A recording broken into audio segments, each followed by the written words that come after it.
Imagine you are stuck in a room 24/7 with five other people. Oh, wow. Yeah, that is a lot. Right.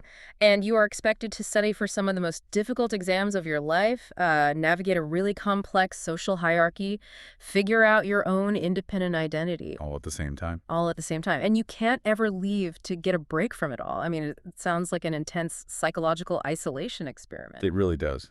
Like a reality show gone wrong. Totally. But it is actually just, standard Tuesday at a boarding school. Mm-hmm. And surviving that kind of high-stakes, fast-paced microcosm, it requires a mental toolkit that, frankly, could completely change how you handle your own daily stress. 100%. So, welcome to today's deep dive. Our mission today is to explore the principles of psychiatrist Steve Peters. Specifically, we're looking at how his renowned work on performance psychology and emotional regulation is applied to students in these total pressure cookers. So, okay, let's unpack this because the core thesis here completely flips how we usually think about achievement. Yeah, it really challenges the standard narrative. Exactly, because success in a relentlessly demanding environment isn't just about your raw talent. It's not about how smart you are. It is fundamentally about understanding the hidden mechanics of your own mind. And what's fascinating here is that while Peter's principles are being applied to teenagers, navigating dorm life and chemistry exams, the underlying architecture of the brain is exactly the same as yours. Right. Our brains are any different just because we're adults out in the workforce. Exactly. The boarding house is just the laboratory for this deep dive. Mm. The human mind is the actual subject here. So whether you are navigating, say, a high-stakes corporate merger, managing a chaotic household, or just trying to keep your head above water in a demanding job, you are going to find these concepts mapped perfectly onto your own daily pressures. I love that. So let's step straight into that laboratory. To understand why we even need to actively manage our minds in the first place, we really have to look at the invisible conflict happening inside our heads all day long. The tug of war. Yes, the tug of war. According to Peters, every single person is experiencing this constant internal battle. On one side of the rope, you have your logical thinking, and then on the other side, you have your emotional impulses. Right. It sounds a lot like the mind is a car with two very different drivers fighting for the steering wheel. That is a great way to picture it. Right. You've got the logical planner in one seat, and they're, diligently mapping out the route, checking the mirrors. And then you've got this impulsive, hyper-reactive teenager in the other seat, wanting to just floor the gas, chase whatever looks fun out the window, or, I don't know, slam on the brakes at the first sign of danger. Yeah. That car analogy captures the dynamic perfectly. The source material outlines some highly specific ways this tug-of-war plays out when you are living and working in a shared environment. Like the dorms. Right, exactly. Take the student who logically knows they absolutely must revise for tomorrow's history exam.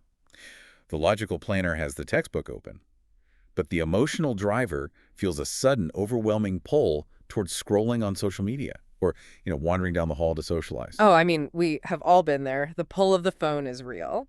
It's so real. Or consider the intense friction of shared living. A student feels a sudden flash of profound irritation, maybe even rage, just because their roommate is chewing too loudly. Or maybe they left their dirty sports gear on the floor. Oh man, the loud chewing, that is a universal trigger. Right. And the logical brain knows it's a minor issue. It's just chewing. But the emotional brain wants to start a full-blown screaming match. So we have all been in that passenger seat, watching ourselves do something entirely counterproductive. But if we logically know what we should do, like the student who knows they need to study or the professional who knows they shouldn't snap at their boss during a meeting, why is that emotional pull so incredibly strong, especially when we are already stressed out? Well, the strength of that pull basically comes down to evolutionary survival mechanics. Our emotional responses are designed to be instantaneous. Because they had to be, right, to survive. Exactly. They are incredibly loud, and they demand immediate action because, historically, hesitation meant danger. If you pause to think about a tiger, you were eaten. Right, logical planning doesn't help you run away from a predator. Spot on. Yeah. The logical planner you described. That driver operates on a completely different biological timeline. It takes a literal moment for the logical brain to boot up, assess the context, and formulate a rational plan. It's a bit slower on the draw. Much slower. The emotional driver doesn't bother with context. It just hits the gas. And this is why the source material provides a very powerful foundational mantra for these students, which is awareness creates choice. Awareness creates choice. Yes. Recognizing these sudden emotional reactions, the sudden urge to hurl an insult at a roommate, or the craving to drop your books and check your phone. Recognizing those impulses is the mandatory first prerequisite before any mental management can even begin. Because if you aren't aware that the impulsive driver has just grabbed the wheel, you don't actually have a choice in the matter, do you? No, you don't. You're just reacting entirely on autopilot. You are simply playing out a biological script. Hmm. But awareness creates a literal millisecond of psychological space. In that tiny fraction of a second where you realize, ah, I am experiencing a massive spike of frustration, the autopilot turns off. Choice becomes possible. But making that choice, that is where the rubber actually meets the road. Because once you are aware that these two drivers are wrestling for control, how do you make sure the emotional driver doesn't actually crash the car today? That is the big challenge. Right, because just realizing, hey, I'm incredibly angry right now, that doesn't magically stop you from being angry. No, it certainly doesn't. And this pushes us past simple awareness and into active emotional regulation. And the source explicitly states that coping with this kind of relentless pressure isn't about suppressing your feelings. It is about responding thoughtfully rather than reacting impulsively. The tactical application of this in a boarding environment is entirely pragmatic. Students are taught to deliberately pause before responding to a dorm room conflict. They utilize breathing exercises or structured reflection just to manage the physiological stress response. To kind of calm the But nervous system down. exactly. They are encouraged to talk through their challenges with trusted peers or staff members. And most importantly, they are taught the fundamental reality that emotions are transient. They naturally peak and then dissipate over time. Okay, let me push back on this terminology for a second, though, because I think a lot of people, when they hear phrases like emotional regulation, they immediately roll their eyes. Oh, sure. It can sound a bit clinical. Right. Isn't emotional regulation often just a polite, clinical way of saying, bottle up your feelings, put on a stiff upper lip, and pretend everything is fine for the sake of the dorm? I mean, it sounds a lot like suppression disguised as wellness. This raises an important question, and it's a brilliant distinction to draw. Peter's framework makes a very sharp line between the two. Emotional regulation is the exact opposite of suppression. Really? How so? Well, suppression is telling the impulsive driver they don't exist. It's shoving them in the trunk of the car, slamming the lid, and just hoping they don't kick their way out while you're driving down the highway. Which they always do eventually. They always do. The text makes it clear. True regulation requires you to feel the emotion fully. You have to acknowledge the very real frustration, the deep anxiety, or the sudden anger. You just don't let that emotion dictate your next physical action. So you are sitting there feeling the heat of the anger because your roommate left their trash on your desk again, but you are actively choosing not to throw their textbook out the window. Yes, exactly. You're allowing the emotional driver to sit in the passenger seat and complain. You're hearing them out, but you're not handing them the keys. That makes a lot of sense. When we talk about the mechanics of the pause or using breathing exercises, we aren't talking about like crunchy wellness tips. We are talking about a biological stall tactic. A stall tactic? I like that. Yeah. You pause to buy your logical brain the biological time it needs to catch up to the emotional spike. You are just waiting for that initial flush of adrenaline to peak and start dropping.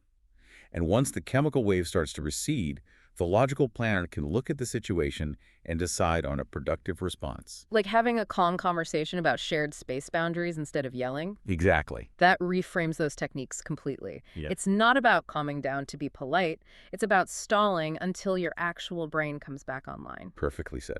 And the text notes that when students finally grasp this, when they realize they don't have to be a helpless victim to their first surge of adrenaline, they feel profoundly more in control of their lives.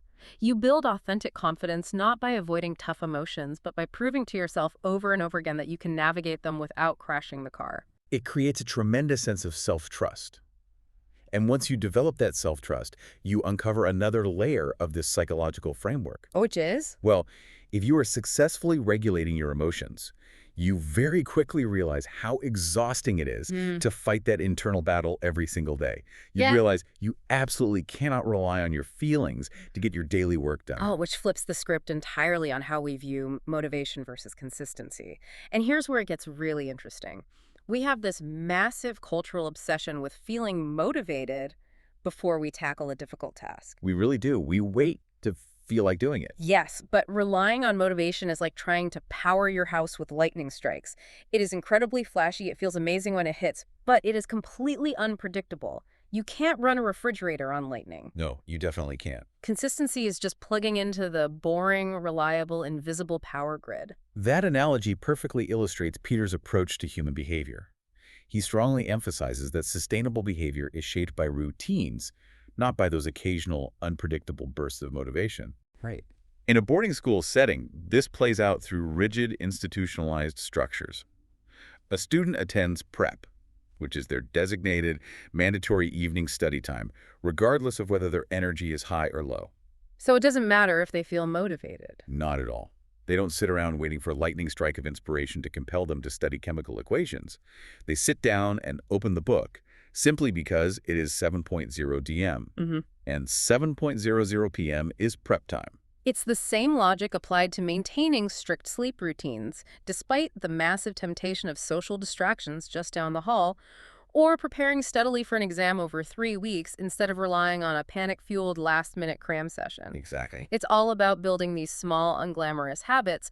But why is routine so vital for the mind itself? Why does this framework elevate boring consistency over passionate motivation? Because routines entirely bypass the tug-of-war we established earlier. Oh, interesting. Yeah. Every time you have to make a choice, like, should I study now or later? Should I go to sleep or watch one more episode? You are forcing the logical driver and the emotional driver into the ring to fight it out. And the emotional driver is really persuasive. Very. And fighting that battle over and over causes profound decision fatigue. It drains your mental energy.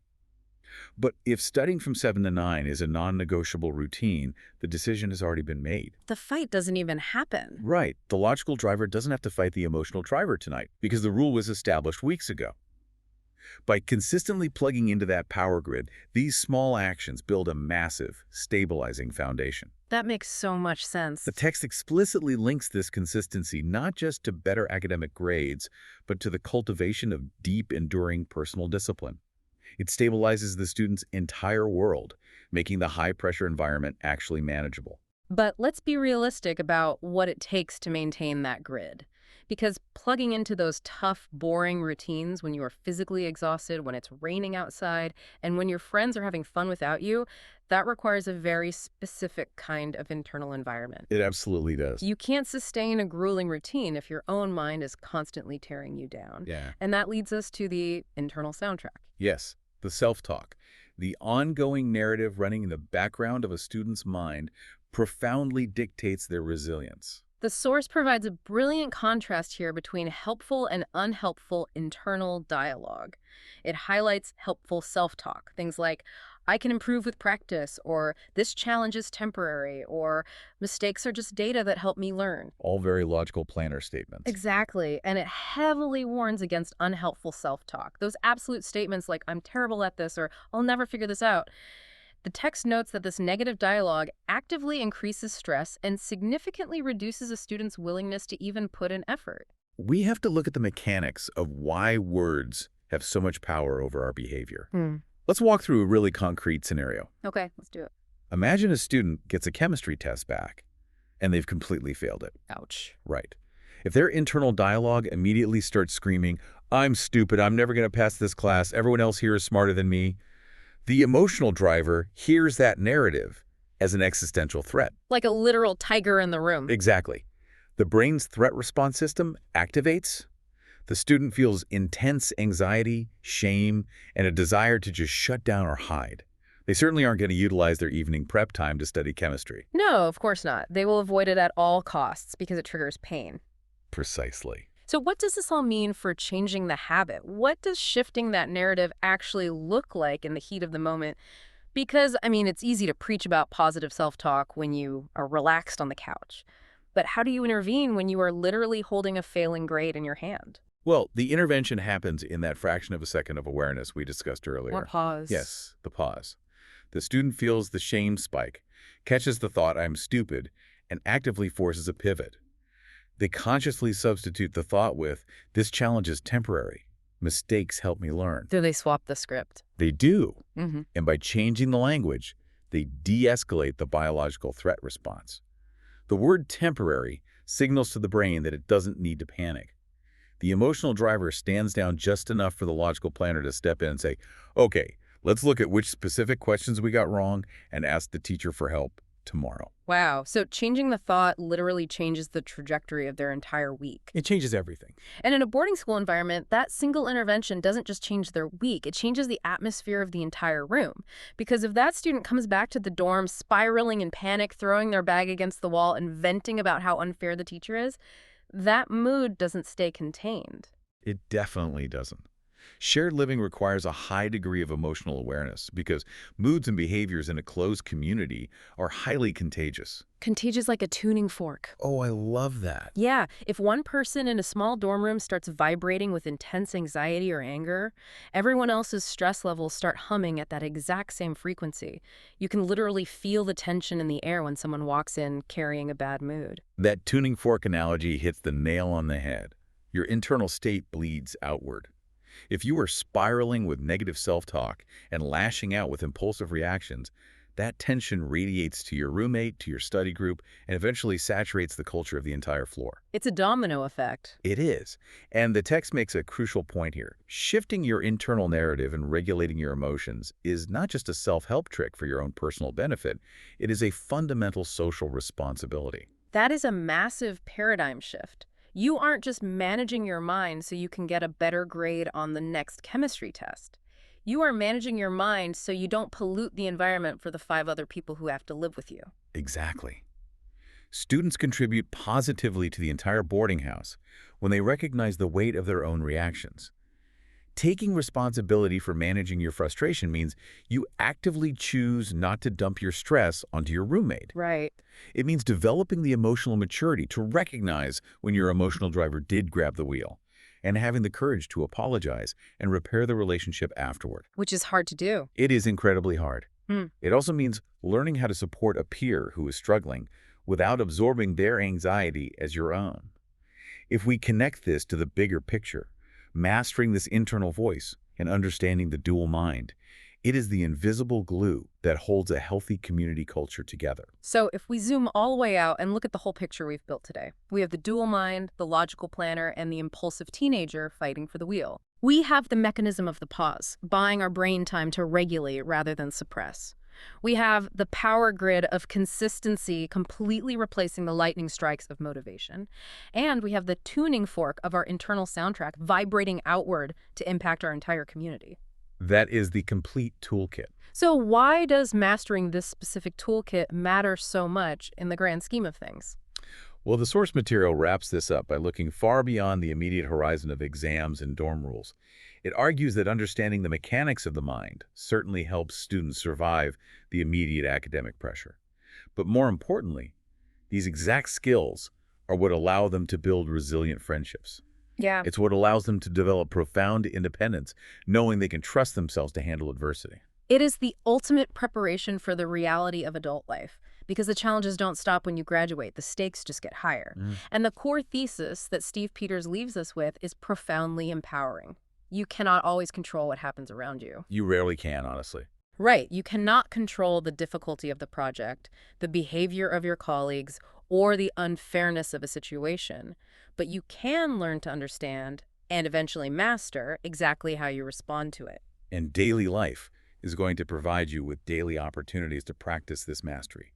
Every irritation, every unexpected delay, every interpersonal conflict is just another rep in the mental gym. Just building that muscle. Exactly. That is how you forge a calmer, more confident, and more resilient version of yourself.